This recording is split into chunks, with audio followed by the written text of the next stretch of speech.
Formula One comes home for round 2 of the 2022 season for the British Grand Prix, and off the back of a chaotic opening round, the paddock is expecting even more surprises this weekend. Renault were left wondering what could have been in Bahrain, and Ocon and Aitken arrived at Silverstone looking determined to make up for it. Both drivers showed good pace on Friday, with BMW a close second. Bahrain race winners Red Bull looked a little on the back foot, with Gasly expressing tire warm-up issues on the harder selection of compounds at Silverstone, and Audi expect a tough time with the high-speed nature of this track. Haas, who were fairly quiet all race in Bahrain, come here with unease that they can keep up with Jaguar and McLaren. The two Jag-powered teams surprised the paddock with their race pace in Bahrain and are tipped to be the pressure point for the top 10 all season long. But in quite an opposite statement, Sebastian Vettel bemoaned his time in Bahrain and said there was more pain to come here in Britain. It's just one more race to wait, however, until Mercedes bring the upgrades that were promised. And finally, Ferrari look reasonably good this season, with Leclerc praising his team's strategists for maximizing their results in Bahrain. Meanwhile, home favorite Aarava said he's never had much luck around Silverstone, but hopes he can use the crowd's energy to bring it home for the fans in 2022.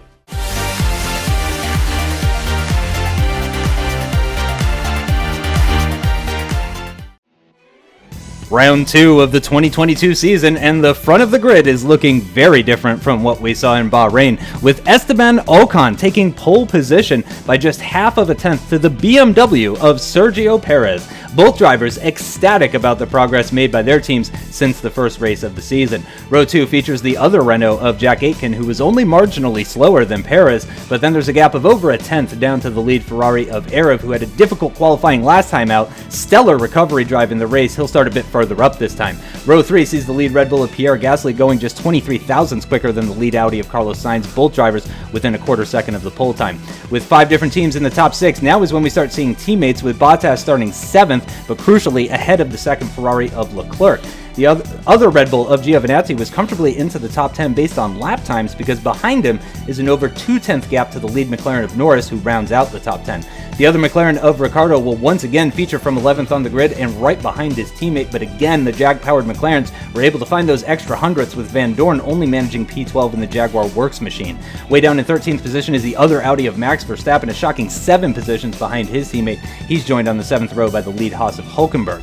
The other Haas of Wehrlein will start P15 ahead of a frustrated Sebastian Vettel, who is probably counting the days until his team's upgrades at the next race. Row 9 sees Ilott starting ahead of the Jaguar of Nico Kari, and the pace of the Alfa Romeos seems to be genuine as Fuoco manages to outpace Schumacher on the final row of the grid at the 2022 British Grand Prix.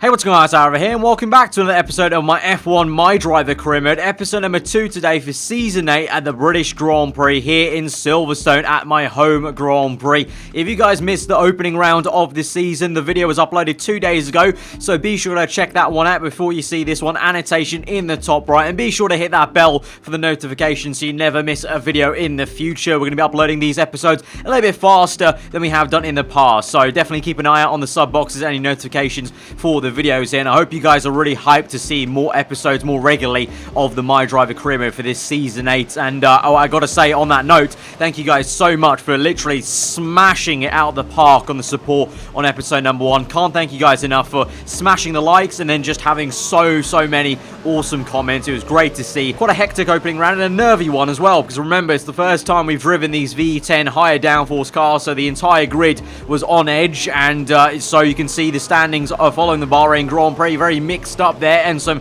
you know, good fortunes for some teams and some not so good fortunes, and definitely some people wanting to make up for it in this round number 2 for the British Grand Prix. We pulled out of the bag on Saturday qualifying compared to Bahrain in front of the home crowd, and I'm hoping I can pull out a similar performance in the race to try and, well, bring it home here at the British Grand Prix. But we line up the grid in P4 then alongside the Renault of Jack Aitken, so 2 British drivers on the second row. What will it be today? Let's get into it. As we go to 5 red lights then here for round number 2 of the 2022 Formula 1 season for the British Grand Prix.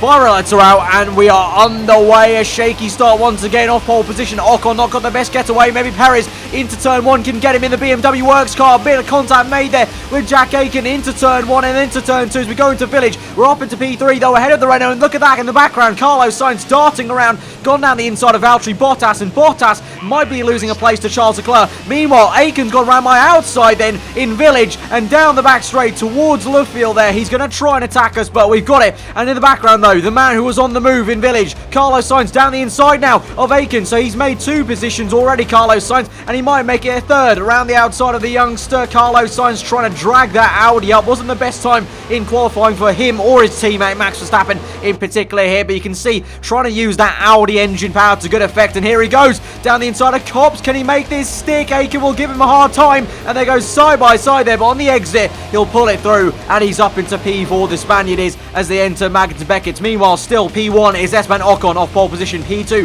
Sergio Perez close behind, you can see clearly up ahead, and close behind us is now Carlos Sainz on lap 2. He's straight away going to pressurize us, and look at this closing speed he's got there in that Audi. Absolutely ridiculous. Now down the inside, he forces us wide a little bit. I'm trying to dance with him a little bit into the section of Luffield. Unfortunately, he's got the move done and booked at the apex of Luffield, and we're going to have to just wait patiently and wait for our time in the next lap, hopefully, or so. But meanwhile, we've got a move for the race lead potentially. Here goes Sergio Perez down the inside of Copse, and that is going to be the race lead. Ocon's got nothing to fend off there on the outside of Copse, and Perez, the Mexican in the BMW Works team, now leads the British Grand Prix. Of course, he had a torrid time at the Bahrain Grand Prix, had to make that late pit stop. He was really rowing it, along with Valtteri Bottas, who DNF'd to the Bahrain Grand Prix. So the BMW guys really want to make up for it, and Perez certainly is going to try and do so with the race lead there. Ocon still close behind, and here we go now into Stowe, down the inside of Carlos Sainz, but he's done really well. He's got the traction on the outside of the corner. He's going to tangle with us. We're going to switch to the inside now. Big dive bomb into the chicane. Big lock up on the left front, and ultimately Sainz parks it really well on the second last corner and keeps P3. And you can see, look at the traction and power he's got off that last corner. Absolutely ridiculous. And close behind us now is a bit of a train of Jack Aiken, Pierre Gasly, and my teammate Charles Leclerc, followed closely behind by Valtteri Bottas, I think. But here we go, a second time to maybe try and make the move in Stowe. No, doesn't work out. Sainz really does well to defend into Stowe the second time round. But now, second time to the chicane. Can we make it on the outside now, maybe? Carlos Sainz going slow. We're going to squirt the throttle. We've got it down the inside into the last corner, side by side, momentarily through the apex though, and we have got it, and we set the fast up of the Grand Prix in doing so, and we're back up into P3, really putting on a hard-fought battle for P3 in front of the home crowd here on the left-hand side. You can see that grandstand will probably be going crazy at the moment, and we're back up into P3, and hopefully now I can just look ahead rather than backwards at Esteban Ocon there. And so now we move to look at the battle a little bit further back behind. Valtteri Bottas slipstreaming Pierre Gasly to try and overtake him into Stowe. He's got the DRS open, but here comes Leclerc down the inside. Big dive bomb there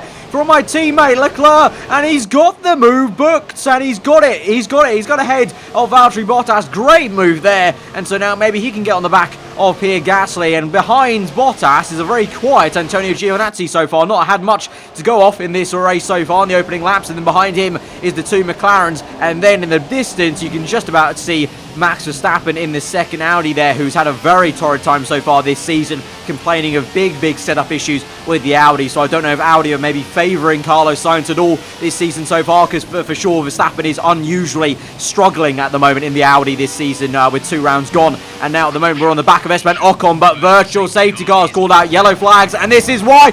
Oh, Sebastian Vettel, more issues. He was already furious with the Mercedes team at how they've started and was bemoaning their performance so far, and it's gone from bad to worse, and he's slowed down there in the middle of maggots, and that's not a great place to stop, and that's why the virtual safety car is out, and we're just about managing to try and stay within the delta time. You can see on the top right at the moment I'm speeding. We need to get that in the green, just about do it on the apex there, so thankfully we did not speed there, and we can now get on with it. And you can see how close P1 to P3 is, and even down behind us Carlos Sainz and Jack Aiken are too far off us as well, so the top 5 are all covered by a mere like a second and a half, I would say. And so this is going to be quite an enthralling British Grand Prix, I feel, if it stays this close the entire time. But we move on to the end of that lap 6, and Carlos Sainz is going to come into the pit lane along with Jack Aiken. We continue on with Esteban Ocon and Sergio Perez. We've got a whole gaggle of cars into the pit lane there. Gasly, Leclerc, we've got the Red Bull of Antonio Giovinazzi, Valtteri Bottas, both McLarens, and also Max Verstappen there.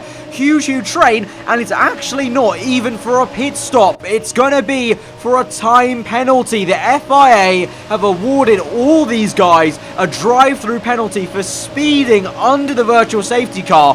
That is going to be a very controversial decision for the FIA to make here. They've slapped some of the top guys, nearly the entire top 10 they've given a drive-through penalty to, and it's going to really ruin their entire races, because here's Pierre Gasly now on the end of lap 7 subsequently, coming back in now for his actual pit stop. So Gasly, has the race winner of Bahrain, has just made a drive-through penalty and has now come back in for his actual first pit stop. That is completely wrecked most of the top 10's race there today, I would say, apart from Sergio Perez, Ocon, and thankfully myself. You saw I was nearly speeding, but I kept it under control at the last minute, and it means that these guys, this entire train of those Jaguar cars, and also the Alfa Romeo and Haas, they're all going to benefit. And pretty much now, the likes of the Haas, Jaguar, and the Alfa Romeo of Callum Elott at least, I think they're in the top 10 now, and here is Carlos Sainz now trying to catch back up after the drive-through. So that is a big, big call. I think that will be a contentious point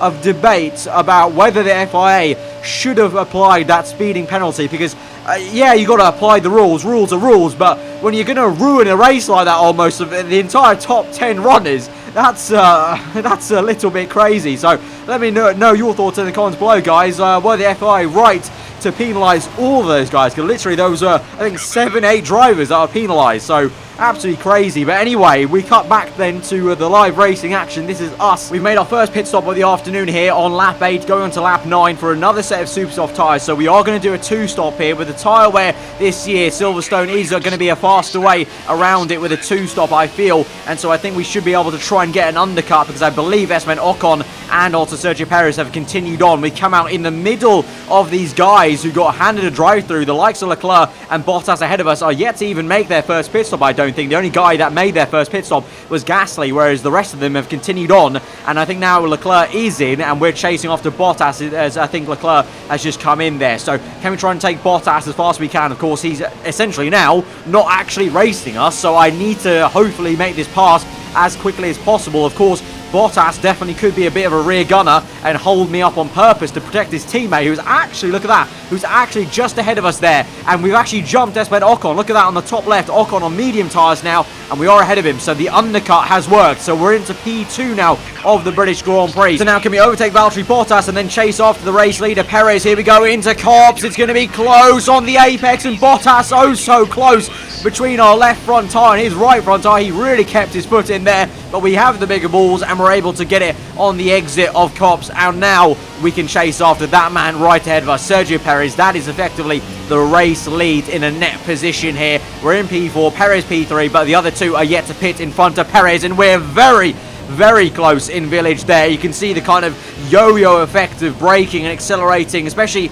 now with these V10s. It's over-exaggerated because you come into these corners so much faster now. We're doing 124s around the race of the British Grand Prix, when in reality that is, you know, a couple of seconds faster than what we were doing in qualifying a couple of seasons ago. So it's absolutely ridiculous pace around Silverstone at the moment. And at the apex of Luffield, look how close we are now to Sergio Perez's rear end. We've got the traction through this section where the car is absolutely hooked up in this area of the track. And could we go for another pass into Copse? Here we go for the race lead effectively, and Perez has backed out of that. He's not on the super softs, he's on the mediums like Esteban Ocon, so he's not got the grip versus me. And you would have thought I probably would have done a bad job if I hadn't made that pass stick on the super soft. So there you go, and we're up into effectively P1 of the British Grand Prix. So can we actually now bring it home from this position? Let's see, because it would suggest that I think Ocon and Perez are trying a very audacious one-stop here, but with the tyre wear this year in 2022, like last season in Season 7, it's so much higher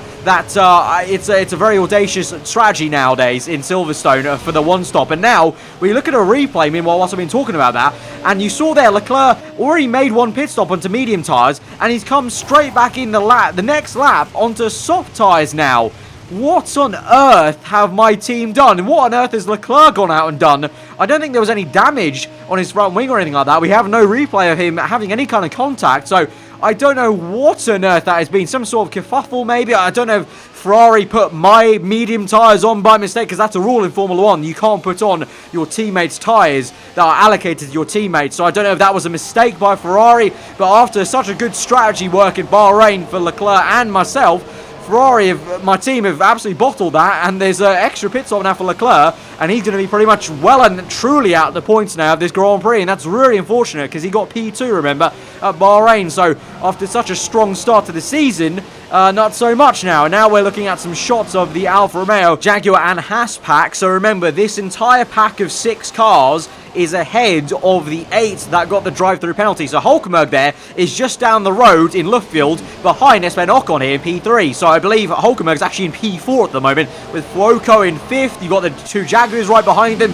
So as long as they keep their composure and keep the times up, they could finish in some really high points. And speaking about the complete opposite of that, the Jaguar has an absolute mare there, and so is overtaken by the Mercedes car, and has now got pressure from Carlos Sainz. So Carlos Sainz is the lead runner of that top 8 that got the drive-through penalties, and he's making his way back through now into the points-paying position. You also got the Red Bull car, Pierre Gasly, close behind now. That Jaguar trying to keep up with Carlos Sainz. Sainz running the soft tyre versus Gasly's super soft tyre. So Carlos Sainz maybe going quite long in this Grand Prix, and maybe he's going to try a very audacious long stint now on the soft tyres to try and make up the time, whereas Red Bull feel like they can maybe have the pace just to come back on super softs, and I assume Gasly is going to have to make another stop before the end of this race, because we're only about halfway through the Grand Prix now. But Gasly makes a very easy pass then into Brooklands, that was in the left-hander, to pass the Jaguar. Now it's Carlos Sainz once again on another car, the Mercedes, a Mick Schumacher there. Schumacher was even in the top 10 due to that absolute kerfuffle of that penalty, that drive-through penalty. So you can see what I mean earlier by, did the FIA really need to do that? Because they changed the entire course of the race, and it effectively gifted so many people that were never going to make the top 10 positions. But I guess that's the beauty of the race, I guess, because you got all those bottom cars in the top 10. It's pretty mad to see. But now we're in for our second and final pit stop of the afternoon now. I mean, it's going to be for a set of soft tyres now to the end of the Grand Prix. I can tell you guys, there is also some reports of some rain at the end of this race, so we're going to have to watch out for that. But I'm confident that it should only be a little sprinkle right at the end, so I don't think anyone's going to come in for inters.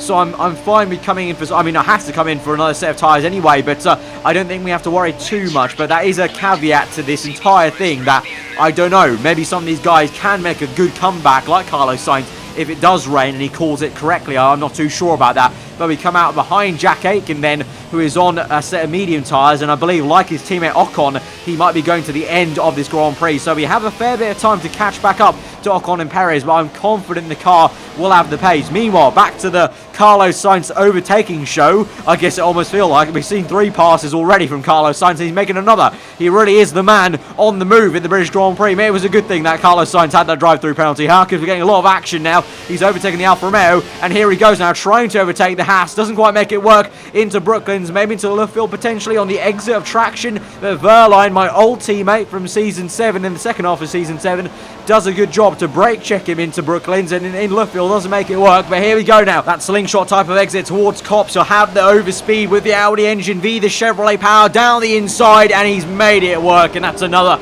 great overtake for Carlos Sainz as he tries to make his way up and up and up in the top 10. He is in the points-paying positions once again in this Grand Prix. It's just a question of how far can he go up the order. Meanwhile, Pierre Gasly still lagging a little bit behind Carlos Sainz with the Red Bull car, and I think he's already made another pit stop, because I think he's on different tyres. Yes, he's on the soft, so he's made another pit stop, and the final pit stop, but there's contact. I don't know if there's any damage there, but last race's race winner is not having a great time now in round number 2, and he's stuck in between the midfield runners outside the points-paying position, so it's going to be a bad time there for Pierre Gasly. Can he get it done, though, into Copse finally, down the inside? Maybe we've seen so many passes here down the inside, but no, the Jaguar stays ahead. So the Red Bull car, you know, very good aero, but clearly not good enough in terms of the drag reduction kind of area of the car, and having troubling times getting past cars. Speaking about getting past cars now, on lap 18, 2 laps later, after our pit stop, we are closing up now finally to Jack Aitken. It's been a bit of a harder time to actually catch up to him, I'm not going to lie, and a bit of an oversteer there on the exit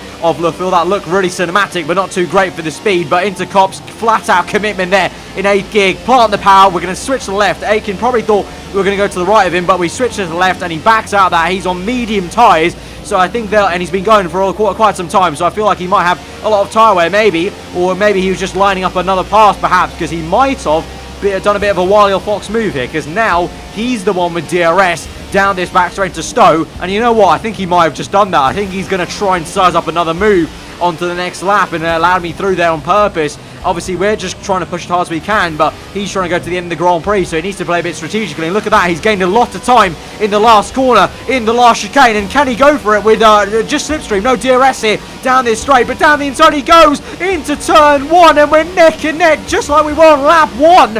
And we're going to defend to the inside, break a little bit early, lock up on the right tire, but Aiken switched it to the outside. He's now on the inside for the next corner in Village, and he's got it, and he's back ahead. An absolute ding-dong battle between us two Brits. We're going to get the DRS, though, down towards Brooklands. We go to the left and then go to the right. A bit of a fake, shimmy and shake and bake, all the adjectives you can think of and metaphors. And we're on the outside, just about made it within the white lines. Aiken's still there on my outside of Luffield now, but I go wide on purpose, open up the steering wheel, and we've squeezed him out, and we're finally, I think, well and truly ahead now in P7, and we can try and chase after the next car up the road, which is actually the Alfa Romeo, surprisingly, of Callum Ilott. So he's doing a wonderful job, the youngster in the Alfa Romeo, and clearly you can see why maybe he's bought into the Ferrari Junior program, because he's doing very, very well there to still be there up in P6. But now we've got a fight between Verstappen and Antonio Giovinazzi. Verstappen has overtaken the Italian. He's on soft tyres, Giovinazzi on the medium, so maybe to be expected there. And Giovinazzi is not the only Red Bull struggling, but look at that. No, oh my god,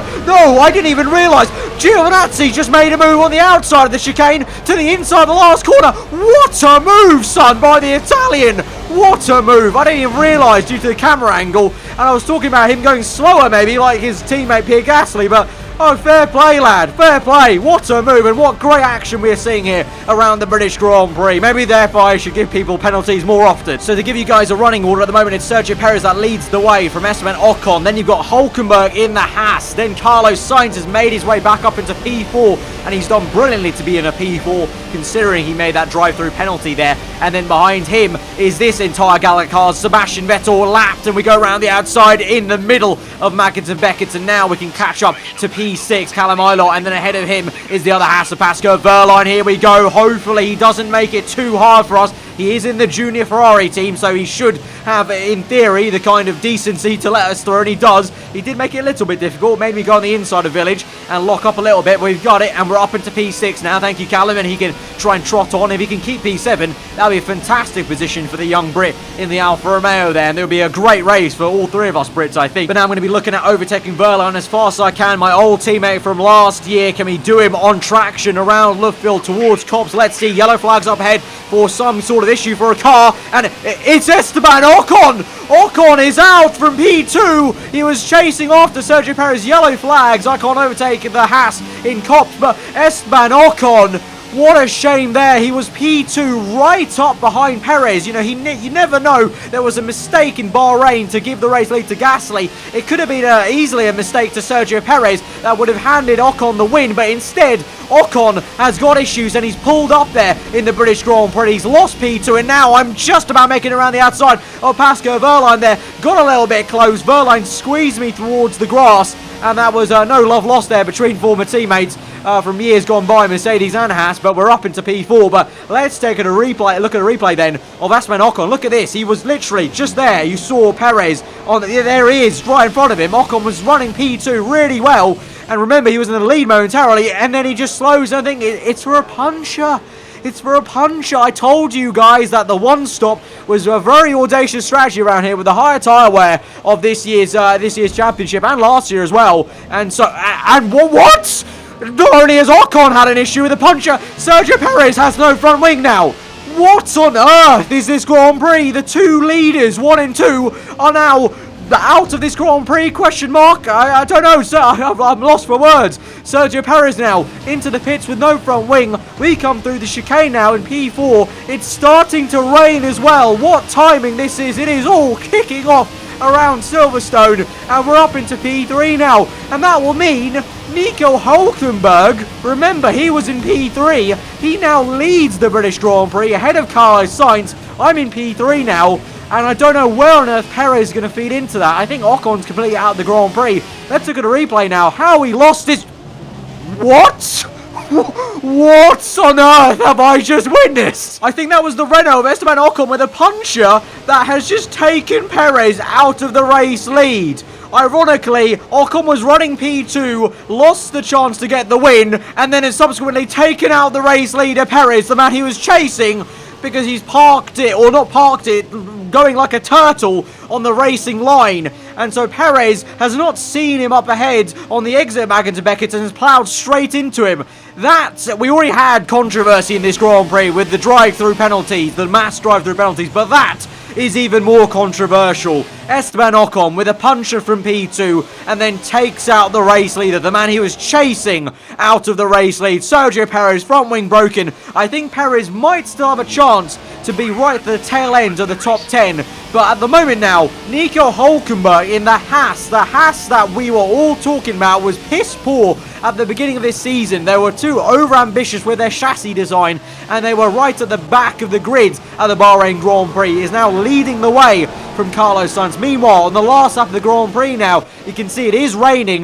The spray's been kicked up, and I had a mistake into Village. Thankfully, I should be able to keep P3 because I've got quite a gap to P4 behind me, but the rain has come down, and Carlos Sainz is right on the back of Nico Hülkenberg. Could he make a last gasp, last lap overtake for the race lead? This would be quite a story if Carlos Sainz comes back from a drive-through penalty, effectively an extra run through the pit lane to get the race win. This would be crazy on the last lap of the Grand Prix through Max and Beckett. Remember, Audi might have a power advantage, but Audi have never been good at aerodynamics, and so their car isn't the fastest even in the dry through the corners of Silverstone. And now that the spray's coming down, I wonder, will these damp conditions help Hülkenberg out? Because Sainz is coming with DRS there, but through the corners, maybe the Audi might be even worse than it usually is due to the damp conditions. At the moment, he's only got 2 corners to go here, Hülkenberg, and I think he might do it. I don't think there's enough time and track space left. Sainz tries a little pop on the outside, has a look, but no, I think that is going to be it through the final corner.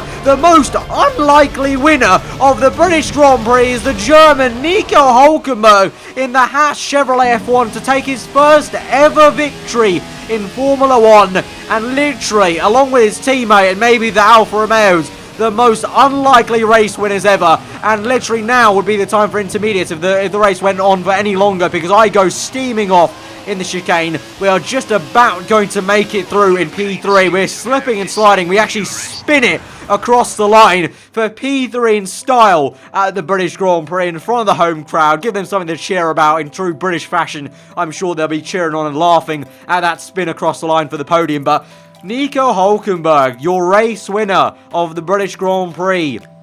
Absolutely insane. Look at that fastest lap of the Grand Prix race time from Hülkenberg.